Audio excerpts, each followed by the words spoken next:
기적이 상식이 되는 삶, 우리가 원하는 것입니다. 질병이 생기면 바로 낫는 기적. 해결이 어려운 문제가 생겨도 순식간에 해결되는 기적. 막혀있던 길이 열리는 기적. 그리고 마음속으로 한 번쯤은 이렇게 기도합니다. 하나님, 제 삶에도 기적이 일어나게 해주십시오. 오늘 누가복음 9장을 읽으면서 저는 기적에 대한 새로운 사실 하나를 보게 됩니다. 예수님은 기적을 보여주시기 전에 먼저 제자들에게 말씀하셨습니다. 너희가 먹을 것을 주라. 상식적으로 이해되지 않는 말씀입니다. 먹을 것이 없습니다. 게다가 사람은 5,000명이 훌쩍 넘습니다. 제자들도 말합니다. 우리에게 있는 것은 떡 5개와 물고기 2마리뿐입니다. 하지만 예수님은 부족함, 없는 것을 보지 않으셨습니다. 예수님이 보신 것은 제자들의 손에 있는 것을 보셨습니다.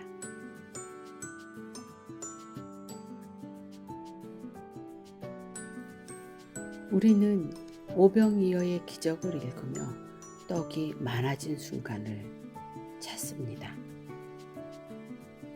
하지만 저는 기적은 그때 시작된 것이 아니라고 생각합니다. 기적은 한 아이의 작은 도시락이 예수님의 손에 올려지는 순간 이미 시작되었습니다.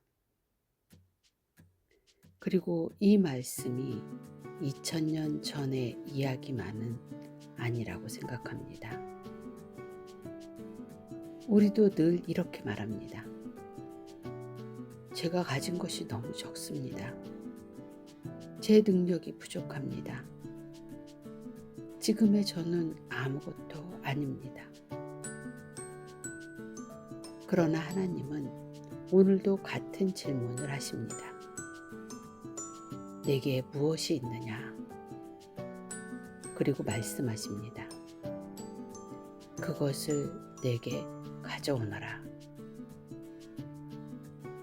오늘은 오병이어의 기적을 보는데 하나님께서 기적을 어떻게 시작하시는지, 그리고 왜 예수님께서 제자들에게 너희가 먹을 것을 주라고 말씀하셨는지를 본문을 따라가며 함께 묵상해 보겠습니다.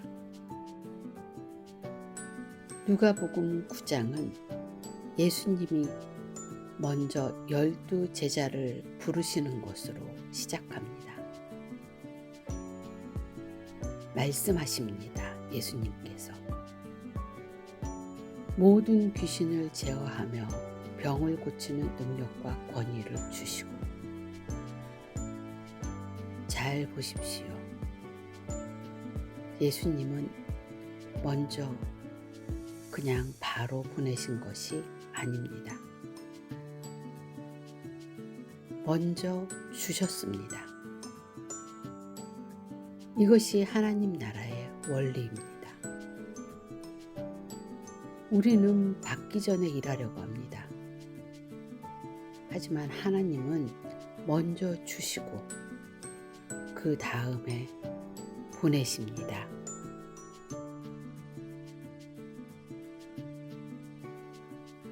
여기에서 능력과 권위는 무엇일까요?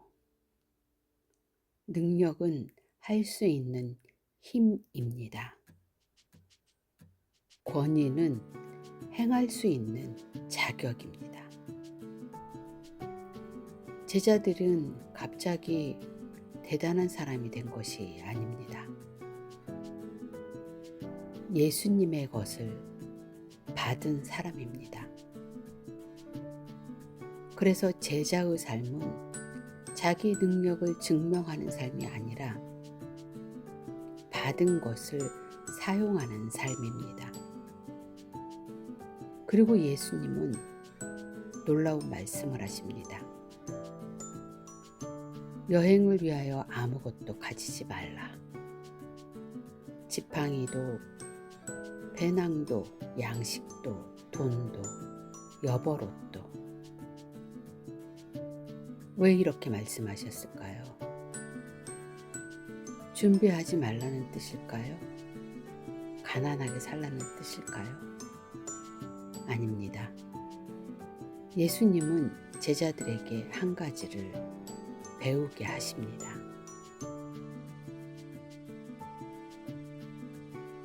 우리는 돈과 경험, 실력을 의지합니다. 그러나 예수님은 그 모든 것을 잠시 내려놓게 하십니다. 왜냐하면 제자는 하나님을 의지하는 법을 배우는 사람이기 때문입니다. 그리고 예수님은 또 말씀하십니다. 어느 집에 들어가든지 거기서 머물다가 거기서 떠나라. 더 좋은 집을 찾지 말라는 것입니다. 더 좋은 조건을 찾아 계속 움직이지 말라는 것입니다. 하나님이 허락하신 자리에서 충성하라는 말씀입니다. 그리고 마지막으로 예수님은 말씀하십니다. 너희를 영접하지 아니하거든 발의 먼지를 떨어버리라. 이 얼마나 놀라운 말씀입니까? 예수님은 우리에게 결과를 책임지라고 하지 않으셨습니다. 복음을 전하는 것은 제자의 책임입니다. 받아들이는 것은 그 사람들의 책임입니다. 그래서 제자는 성공하는 사람이 아니라 순종하는 사람입니다.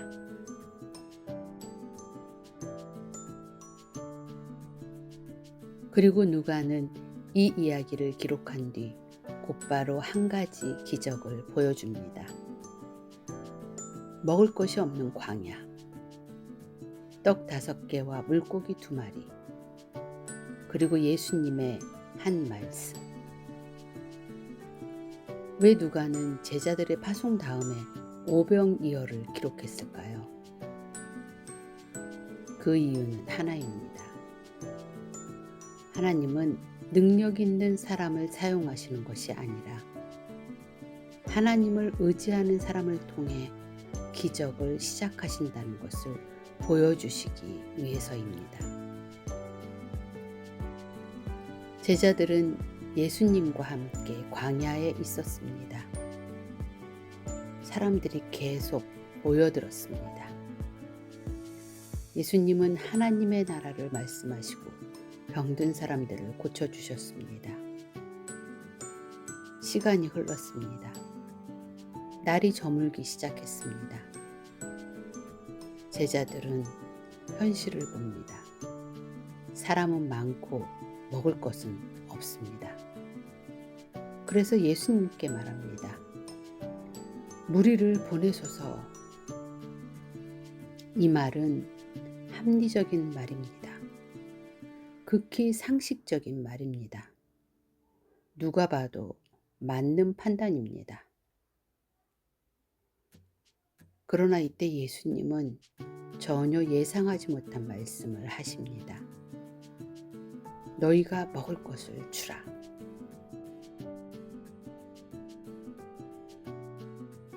제자들은 당황합니다. 주님, 우리에게는 없습니다. 그리고 계산합니다.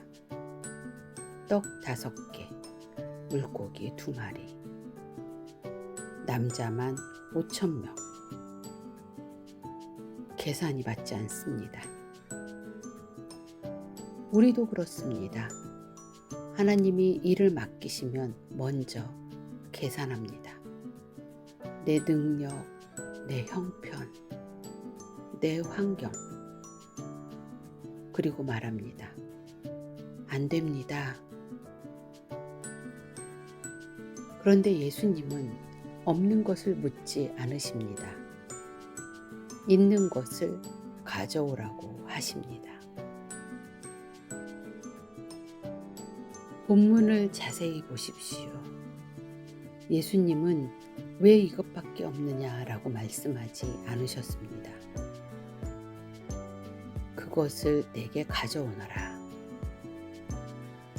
바로 이것이 오병이어의 시작입니다. 우리는 기적은 떡이 많아진 순간이라고 생각합니다. 그러나 저는 기적은 이미 시작되었다고 생각합니다. 누군가 작은 것을 예수님의 손에 올려드렸기 때문입니다. 그리고 예수님은 하늘을 우러러 감사하십니다. 아직 떡이 많아지지 않았습니다. 아직 사람들은 배고픕니다. 그런데도 예수님은 감사하십니다. 예수님은 눈앞의 부족함보다 하나님 아버지의 공급하심을 신뢰하셨기 때문입니다. 그리고 떡을 떼어 제자들에게 주십니다. 제자들은 사람들에게 나누어 줍니다. 성경에서는 언제 떡이 많아졌는지 설명하지 않습니다. 왜냐하면 누가의 관심은 기적의 방법이 아니라 기적의 주인이기 때문입니다. 그리고 모두가 먹었습니다. 배불리 먹었습니다. 남은 것이 12광줄이었습니다. 이 12광줄이는 하나님이 풍성하심을 보여줄 뿐 아니라 없습니다 라고 말했던 제자들에게 하나님이 남기신 믿음의 증거였습니다. 어쩌면 하나님은 오늘도 우리에게 같은 질문을 하시는지 모릅니다. 내가 없는 것이 무엇이냐가 아니라 내게 있는 것을 내게 맡길 수 있느냐? 오병이어의 기적이 끝났습니다. 사람들은 놀랐습니다.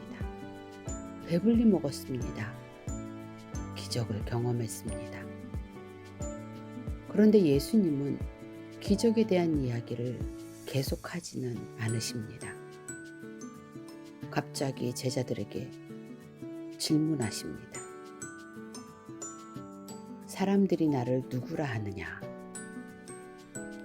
제자들은 대답합니다. 어떤 사람은 세례 요한이라고 합니다. 어떤 사람은 엘리야라고 합니다. 또 어떤 사람은 옛 선지자가 살아났다고 합니다. 사람들은 예수님을 높이 평가했습니다. 그러나 예수님은 거기서 멈추지 않으십니다. 그리고 가장 중요한 질문을 하십니다. 너희는 나를 누구라 하느냐? 이 질문은 베드로만 향한 질문이 아닙니다. 오늘 우리를 향한 질문입니다. 나는 예수님을 도움을 주시는 분으로만 생각하는가? 문제를 해결해 주시는 분으로만 생각하는가? 아니면 내 삶의 주님으로 믿고 있는가? 베드로는 대답합니다. 하나님의 그리스도이십니다. 아주 놀라운 고백입니다. 그러나 이때 예수님은 곧바로 전혀 다른 말씀을 하십니다. 인자는 많은 고난을 받고 죽임을 당하고 제3일에 살아나야 하리라. 제자들은 메시아를 기다렸습니다. 그러나 그들이 기대한 메시아는 힘으로 세상을 바꾸는 왕이었습니다. 예수님은 십자가를 말씀하십니다. 그리고 이어서 우리에게도 말씀하십니다. 누구든지 나를 따라오려거든 자기를 부인하고 날마다 자기 십자가를 지고 나를 따를 것이니라. 많은 사람들이 이 구절을 고난을 참으라는 뜻으로만 이해합니다. 그러나 더 깊은 의미는 내 뜻보다 예수님의 뜻을 선택하는 삶, 이것입니다. 한번 생각해 보십시오. 오병이어의 기적을 본 사람은 수천 명이었습니다.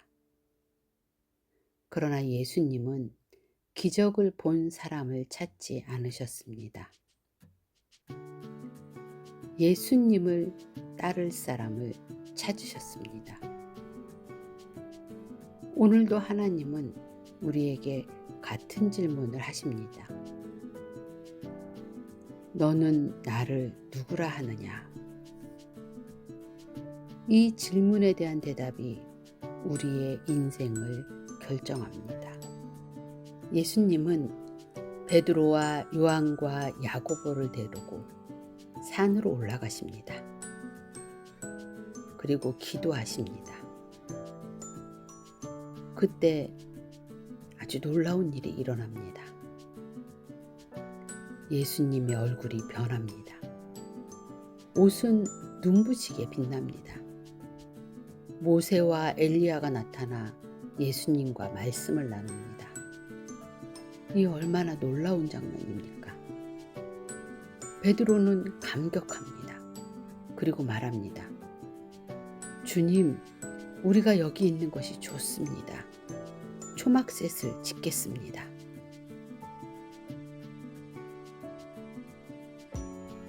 바로 이 말이 우리의 마음이기도 합니다. 은혜 받은 자리, 감동받은 자리, 평안한 자리에 계속 머물고 싶습니다. 그런데 하나님은 베드로의 제안을 받아들이지 않으십니다. 오히려 구름 속에서 한 음성이 들립니다. 이는 내 아들이니 너희는 그의 말을 들으라. 잘 보십시오.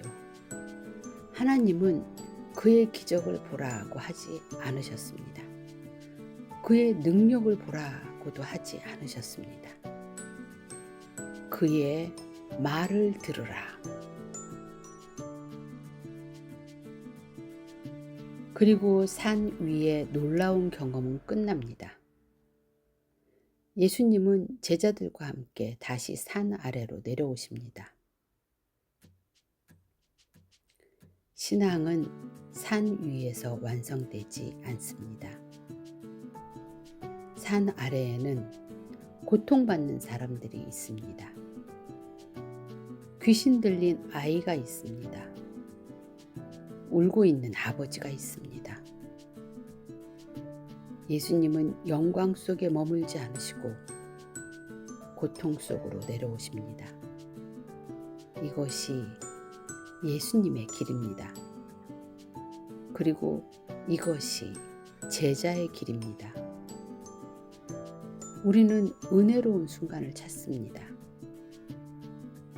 그러나 하나님은 그 은혜를 가지고 세상으로 내려가라고 하십니다. 오늘도 우리는 예배를 드리고 말씀을 듣고 감동을 받습니다.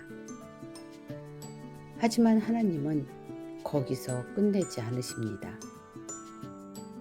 이제 내려가라. 가정으로, 직장으로, 일상으로. 그리고 그곳에서 내가 들은 말씀을 살아내라고 하십니다. 오늘 누가복음 9장은 기적의 장 이전에 제자의 장입니다. 예수님은 기적을 경험한 사람보다 끝까지 따라오는 사람을 찾으십니다. 그리고 마지막으로 예수님은 오늘 우리에게도 같은 질문을 하고 계십니다. 너는 나를 누구라 하느냐? 그리고 이어서 말씀하십니다.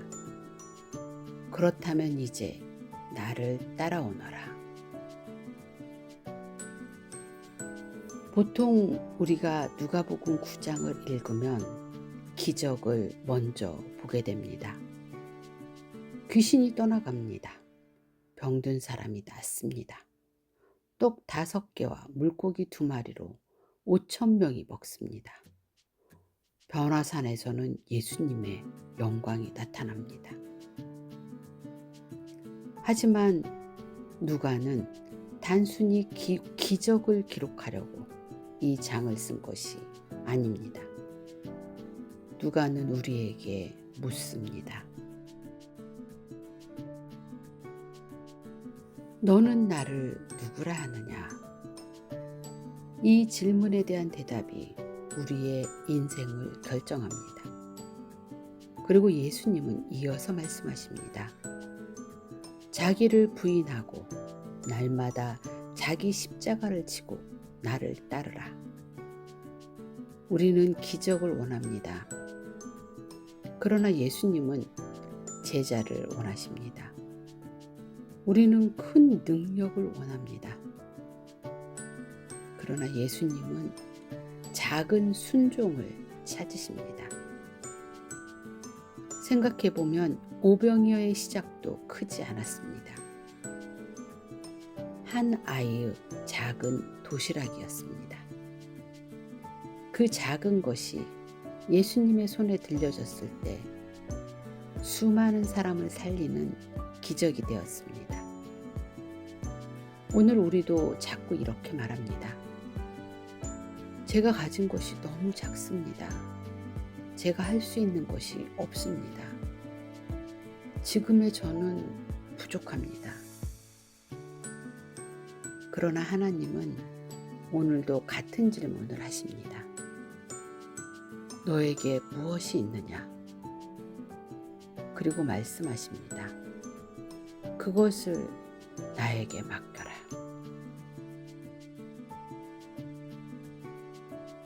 저는 누가복음 9장을 묵상하면서 한 가지를 깨달았습니다. 하나님은 내가 가진 것이 얼마나 큰지를 먼저 보지 않으십니다. 내가 그것을 하나님께 맡길 수 있는지를 보십니다. 어쩌면 하나님께서 오늘 우리에게 원하시는 것은 엄청난 능력이 아니라 작은 순종 하나일지 모릅니다. 그래서 누가복음 9장은 기적의 이야기라기보다 기적이 시작되는 이야기입니다. 그리고 그 시작은 언제나 같습니다. 내 손에서 예수님의 손으로.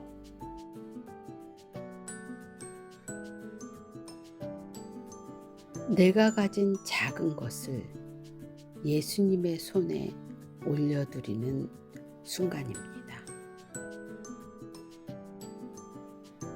오늘 우리는 누가복음 9장을 통해 기적은 큰 능력에서 시작되는 것이 아니라 하나님께 작은 것을 맡기는 순간 시작된다는 것을 함께 묵상했습니다. 예수님을 따르는 사람은 세상 속에서 어떤 마음으로 살아가야 할까요?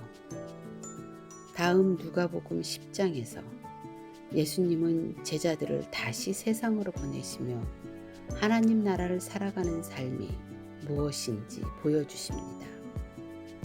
다음 영상에서 함께 묵상하겠습니다. 성경을 삶의 언어로 여기는 인사이드 안쪽입니다. 지금 화면에 보이는 영상을 이어서 보십시오.